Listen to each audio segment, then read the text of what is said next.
screen, but I admit I haven't actually got one this time. So we'll have to use some theatre of the mind stuff. How just that you intended to is actually put your cut above the rest. Usually I do have a slash screen for later on in the session, but this bit I usually have for my intro cutscene. So the sea is relatively calm, and from his perch in the crow's nest, Selby, a young elf of about 14, scans the horizon for landmarks or other ships. Below him, the crew are tired but diligent. The captain was particularly eager to return at speed, so there has been little time for rest. Selby's keen eyes pick out a dark shape under the water's surface. Odd for a whale to travel so close to the ship. Then his ears prick up also. A low rumbling sound, gently changing pitch, almost like a melody distorted by the water. "Something under the water, Captain! Starboard side!" he cries out. The captain and a couple of crewmen peer over the edge of the ship. No sooner do they do so, there's a mighty crash as a vast Baroque galleon rises from the depths, piercing the surface alongside the ship. And we skim away from this scene to return to the guild. Dun, dun, dun. Oh god, they're gonna make us travel on a boat. Where a well-dressed dragonborn is let into the guild. He's in a set of shining full plate armor, and he bears the symbols of a guard from a large city called Greycliff that some members of the guild have been to before. Does anyone have any story awards from me based on either My Way or the Highwayman, or maybe Misfortune? I don't know if anyone's played that as either of those sessions. I think I've done that. I think you might have done. That's all good. The fortune favors the bold. Yes, there we go. Okay, so yeah, you're definitely known to the city of Greycliff. Quick question before we carry on. Is there a way to adjust the sound from Discord? Discord? Yeah, does Discord have a sound? You can individually edit each person's user volume by right-clicking their name. Oh, okay. And you can adjust overall volume in the settings somewhere. Oh, okay, I see. Yes, does anyone have any nautical-themed story awards from Family Matters? Sure. It actually is one of Gary's adventures, but I ran it and gave out a bunch of, and I quote, Ben's bullshit story awards. So Family Matters, is it that with Ambassador's Gratitude, Scars Unseen, and Hero of the Dogs? Yes. Oh, you have Hero of the Dogs. Okay. Yeah, I have Hero of the Dogs as well. That's good. Same here. Okay, so you guys are known to be capable of feats of nautical combat. So you will be actively sought out by this Dragonborn guard, who comes to Corvin personally because he's been engaged with Greycliff before, and strides up to you though. "Ah, good sir. It is a pleasure to meet you again. You have done great service to our city in the past in clearing out that unfortunate..."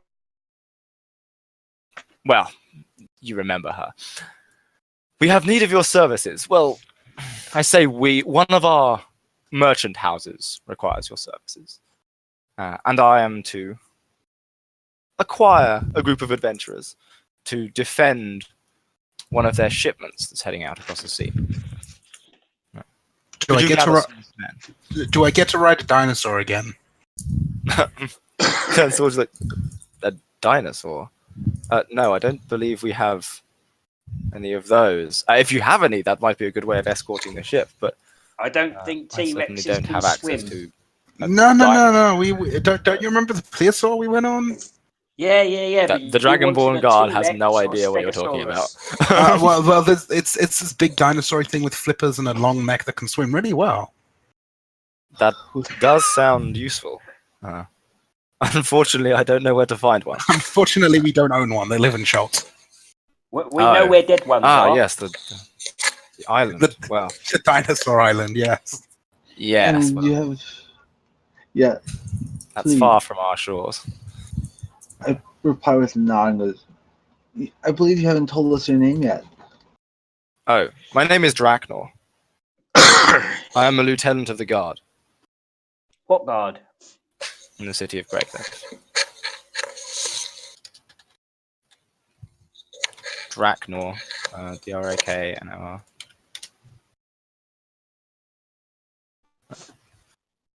He hands over like a writ that has information about payment and details of the exact nature of your task. One of the merchant houses, in this case, House Chillsteel, which is a seaborne house that primarily trades with the nation across the sea. They have had a number of their ships attacked by a strange vessel that comes out of the water itself and attacks them. They want to. For anyone, I hope everyone's seen the Pirates of the Caribbean movie because it's going to save me a lot of time explaining everything. If I just go, it's that thing from Pirates of the Caribbean. It's the Flying Dutchman. Okay, good. Yeah. Yes, we know. That is exactly the joke of this. My question is, does it look exactly like the Flying Dutchman? It does look exactly. Good. Do the crew look undead under moonlight? Exactly like the Flying Dutchman. No, that's the Black Pearl. Yeah, so he explains that a number of their shipments have been attacked, particularly those carrying a large number of magical items. So their plan is they are going to overload a ship with more magical items as in any way reasonable, but all magical items that can be recalled into one of these disappearing chests. So they're going to put all the items in the boat and then take the items all away and leave just you guys to fight the other ship, take control of it, and I mean, if you're filling the boat with magical items, can we use some of these in defense of your ship? He explains that despite their name, House Chillsteel does not deal in magical weapons. It deals primarily in arcane curiosities and various other. There might be something that you could help use in the defense of the ship. Certainly. Do you have some sort of exploding device that might be useful? They say they have almost like not quite a necklace of fireballs, but a number of items capable of conjuring fireballs that might be used in the defense of the ship, in addition to an item that could shield the ship and something designed to so you want accelerate or slow down large objects. A huge worm. Those are the useful items they have access to. So that's a fireball item, a shield item, and a speed adjustment item. They might be useful later. Does that sound about right to you guys? That he wants us to go out, be a huge worm, right, and get eaten by whatever comes out. The Dragonborn is eager to lead you back through the portal. Well, I'm just loving the vote of confidence that all the stuff we're supposed to be defending is going to teleport off the ship. I mean, it's quite sensible. I know. I mean, maybe they could leave one thing so that they could at least, give the semblance of something still there. Yeah. Well, you're free to voice those concerns to Draknor as he leads you through the portal. What are the so what are the after on the Ritz? Quick portal trip, you're taken to the city of Greycliff, which is a very well laid out and seemingly fairly prosperous city. You're walked through out of the Mages Guild, where the seemingly the only portal in the city is, where a young tiefling turns to you and gives you a smile, probably recognizing Corvin. And you're led out through the city, through the merchant district, where you notice that one of the taverns is being repaired, and the reconstruction is almost finished. And as you're led through to the docks, you're met by a representative of House Chillsteel, who identifies himself as Valerian. Valerian Steel. He is an elf, and he gestures you towards a fairly large ship that has a proud sort of bust of an elven warrior at the front holding a pair of swords that, as it's whatever the thing you have on the prow of the ship is called. I can't remember the exact word for that. The bow. Yeah, the figurehead. Figurehead, yeah. The figurehead is this elven warrior with a pair of swords. As this is the ship you will be crewing, or at least defending. He's gestures you towards the ship's captain and a couple of the crew who are standing by, seeing all of these arcane items loaded onto the ship. They're going to be positioned somewhere safely in the center of the ship in the hold. And they ask you if you've got any questions. Indeed. I probably speak up for the first time. I'm wondering, and I'm looking at the crew and captain, are we the only ones that will partake in defense of the ship, or will the crew aid us? They get in the box and teleport away. No, there will be a number of guards on board the ship also. You are assistants for the guards. Mechanically, I don't like having NPCs in combats, so we'll just. I can imagine it just kind of abstracts out. Yeah, there will be quite a number of guards on the ship, but equally, I don't want to have an enormous ship map or any of those things.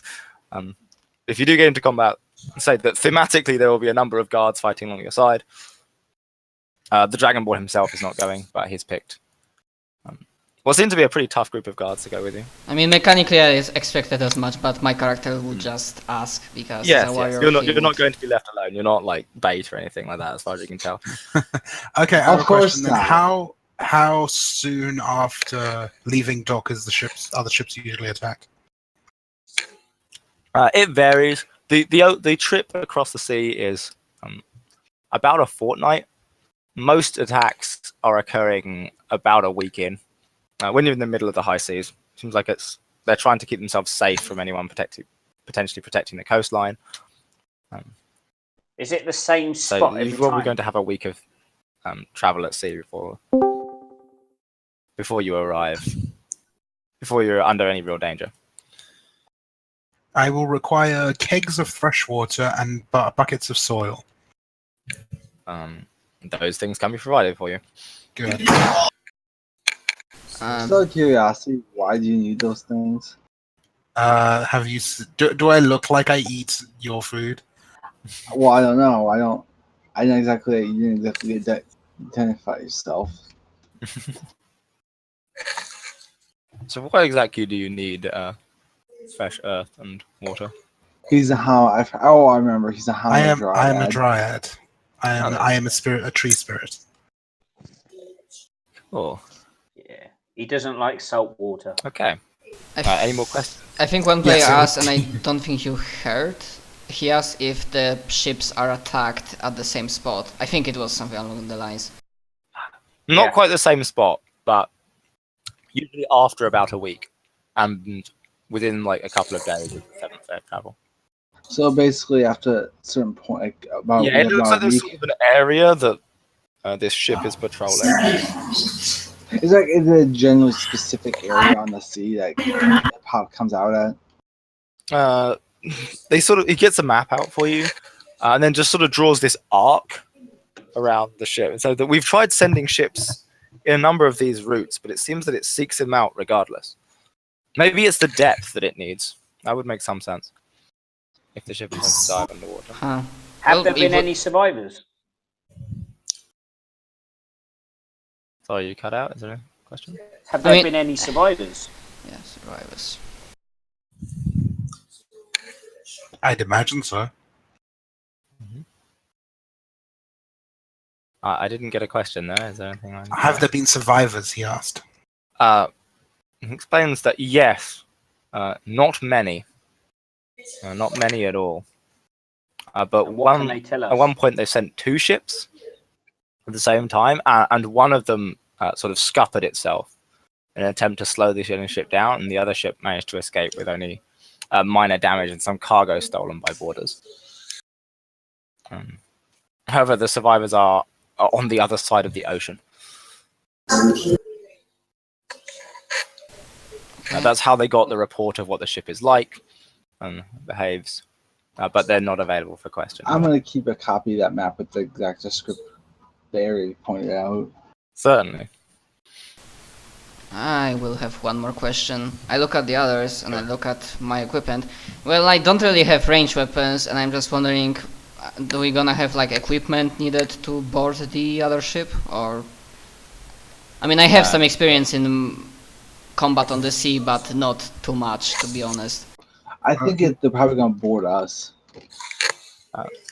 There are certainly boarding ramps and the like included on the ship, like kind of swing equipment for crossing between the two, grappling hooks, that sort of stuff. Yeah, designed for bringing the ships in close.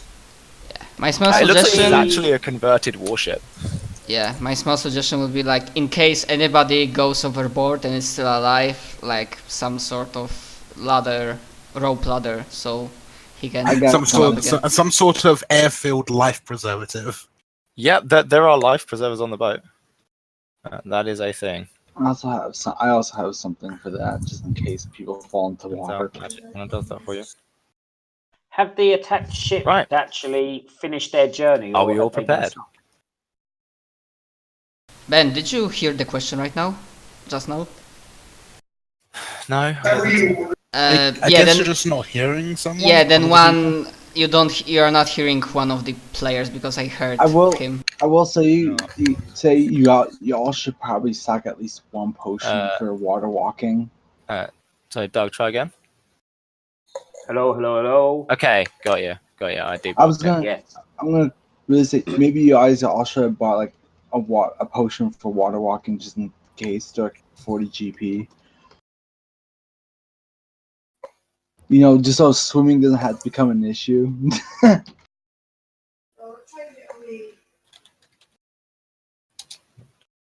The question, Ben, was have the ships that have been attacked made it back, so they finished their journey, or have they been sunk? Only one has made it back, and when I say back, it's on the other side of the sea. So the others, anything that's been attacked has not only lost their cargo, but they've sunk the ship as well. They have, or at least the ships have not been found. They've been dragged into the abyss of Davy Jones' locker. Quite possible. I think I'm ready. What about you guys? I not. I don't have any more questions. I am good as all right. So you set sail on this grand ship, and I threw up within an hour. The first few days are relatively calm. The seas are not flat, but they're relatively mild. You're quite close to the coastline. It's reasonably protected. It's not tremendously windy in this area of the ocean. And you make fair time towards the... What would you do? I will say that when they begin to that specified area where the attacks are known to happen, I will use a ritual. Okay. Water breathing. So you think you have the first almost week or so of travel that you will go unharassed. What are you guys going to do for that week of seaborne travel? I'm going up into the crow's nest. Cool. So he's a crow. As a warforged, I don't need to do much, so I'm just going to stay in the crow's nest and play lookout. Nice. And with the other lookout. So yeah, so you'll know that there's likely to already be an elf up there, and the nature of a crow's nest is generally that it's quite small and designed for relatively sprightly young lads and ladies to clamber up the rigging and sit in for a while. Well, you will know him really well. You being like a massive 6-foot warforged, you probably. I can become the crow's nest. Yeah, you probably have to like kind of almost stand on it or whatever, rather than being able to fully sit in it. And the elf is at first slightly uncomfortable with you being there, but eventually just like I'll let the elf sit on my shoulders so he's got more height. Yeah, like he literally eventually like gets like a coat or whatever and just sort of sits on you for a while. No, I was going to just bolt him to the side. Nice. Yeah, my ulterior motive for being up there is I'm away from all the spray, so I'm less likely to get rusty. That's fair. Corvin, what are you doing for the duration? What do I know about this particular part of the ocean? Other one I told. You told me. Give me a history check.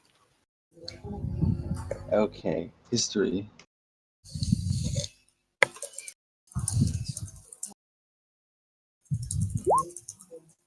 Okay. Oh, nice. So this area of the sea is called the Shark Coast, and it's not called that for no reason. The open water is in fact heavily infested with sharks, and they're not all natural sharks either. There are distorted abyssal sharks that patrol the seas, feasting on unsuspecting, say, people that might fall into the water, or more likely feasting on larger fish and whales. The seas are very seasonal. During the winter months, they are incredibly stormy and rough. But during the summer months, as you've chosen, they are relatively calm and flat.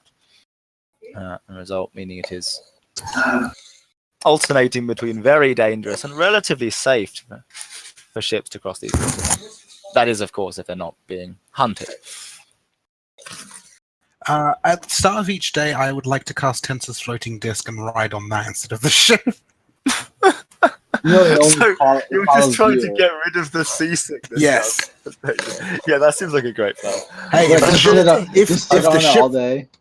if the ship rocks, the disc doesn't rock with it.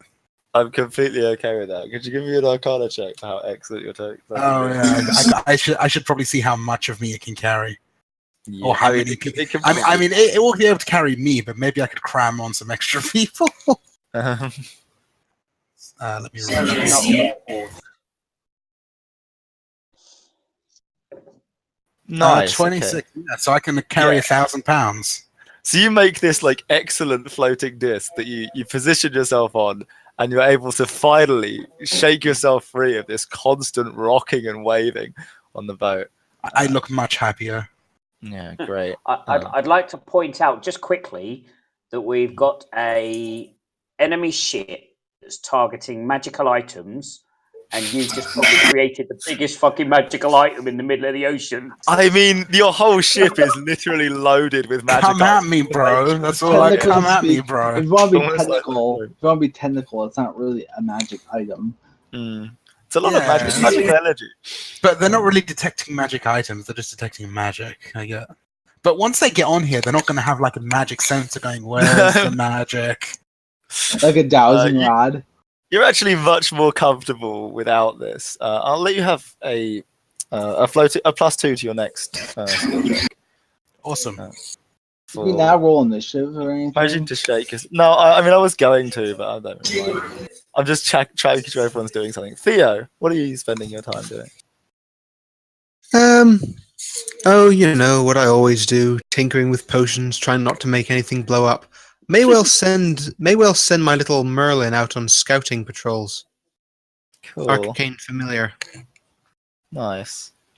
I will note that your Merlin has been scouting. Your little Arthur Merlin.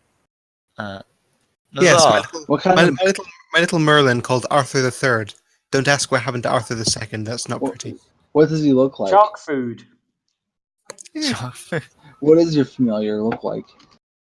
A Merlin. It's a bird. Yeah. Bird of prey. Little bird of prey. I forget the precise coloration of a Merlin. You're asking medium? What are you doing for your... Yeah, I'm like doing like small talk with the crew, just trying to know people, doing some small jobs to keep my body in shape.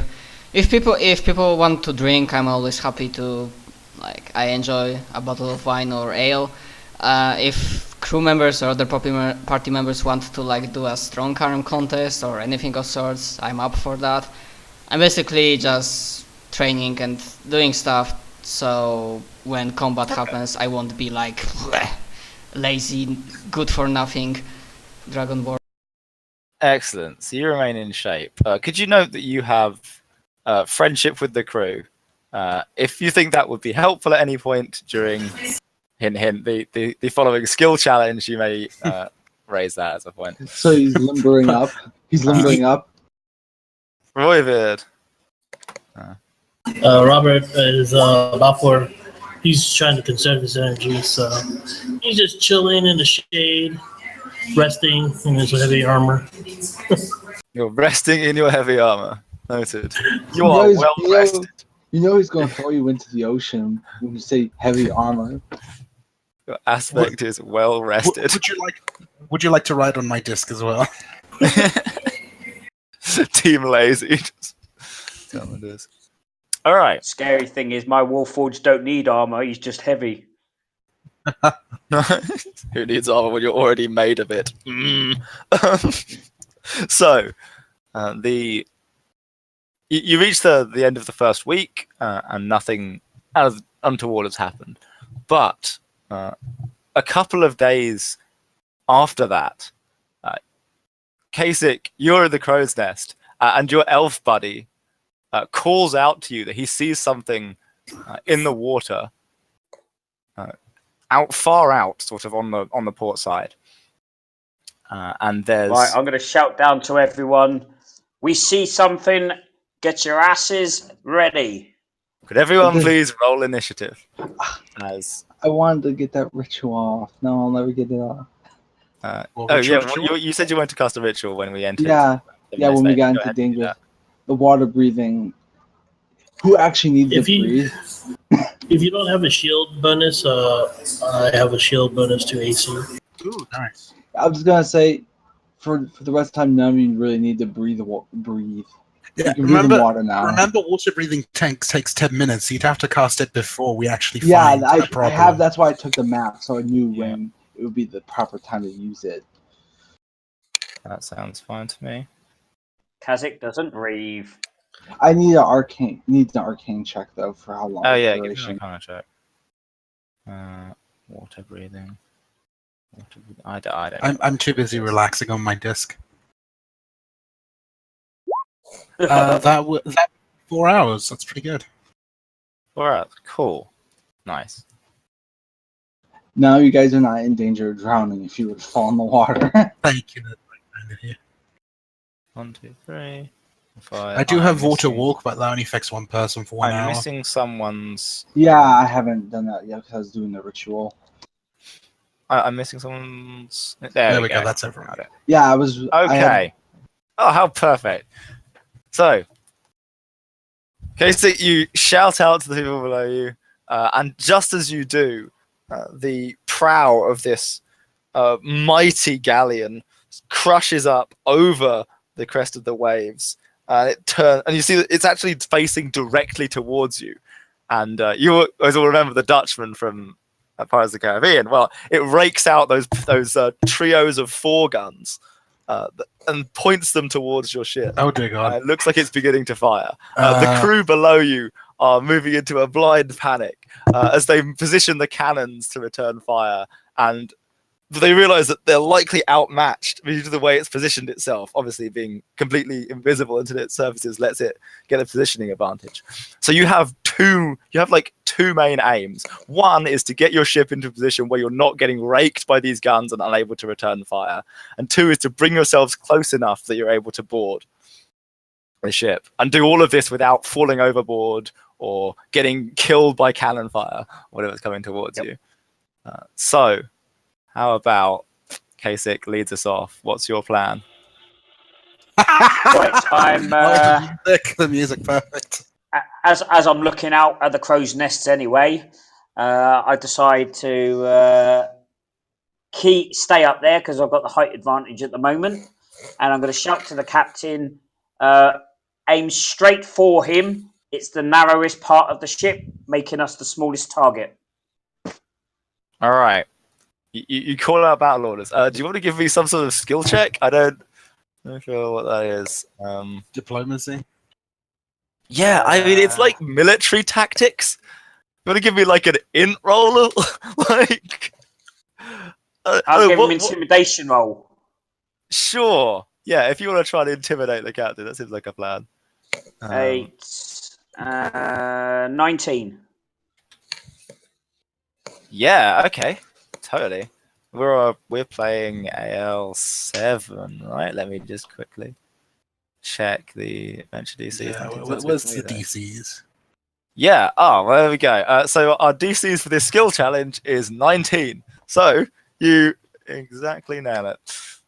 Cool. So you shout this order in a terrifying Warforged tone, and it snaps the captain out of a brief moment of just blind panic as he's just staring out at this ship with these ridiculous front-facing guns he's never seen before. And he's like, right, yes, okay. And he starts to spin the wheel around. But it's clear that without assistance, he's never going to be able to bring the ship around to the right angle to engage the creature before the ship just gets torn apart as the first volley of these guns opens fire. And the shots of cannon just shatter against the side of the ship, cleaving into the woodland. You can hear the screech of shattering timber. Roybeard, what's your plan? He gets atop the steering wheel and yells out to the crew, "Steel yourselves, your sailors, do what you have to do, and sail us towards the ship." So he's going to make a diplomacy roll. Yeah, definitely like it.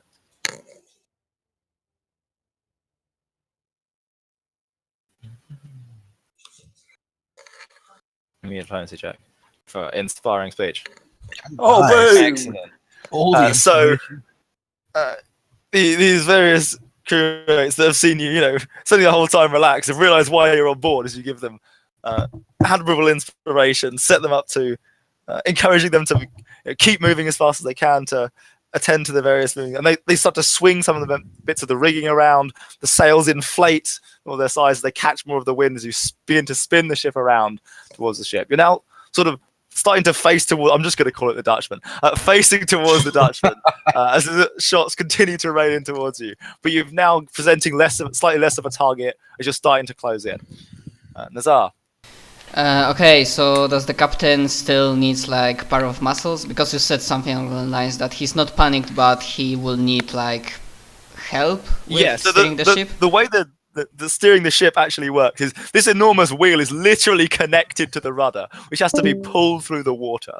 And yeah, it's always an extra pair of hands is not gonna go amiss. Yeah, I'm like, well, I'm a massive dragonborn, so I immediately run up to captain's wheel and I'm saying, you're gonna need those muscles, captain, and I'm trying to help him, like I'm like push and then or like steer and then like with all of my muscles like not sprained but like you can see the give me an athletics check, I think. Athletics, wasn't sure. Sounds okay, good so to me. athletics is That's more 13. strength, isn't it? Yeah. It's a skill challenge though. We'll let athletics roll. I'm good with this. Nailed it. Okay, so you just grab hold of this enormous captain's wheel that's like, it's like your size of the ship. And between you and the captain, you just spin this thing around and the ship begins to turn at a much sort of tighten kilter, I guess is the word. And you bring yourselves sort of face on to the ship. To the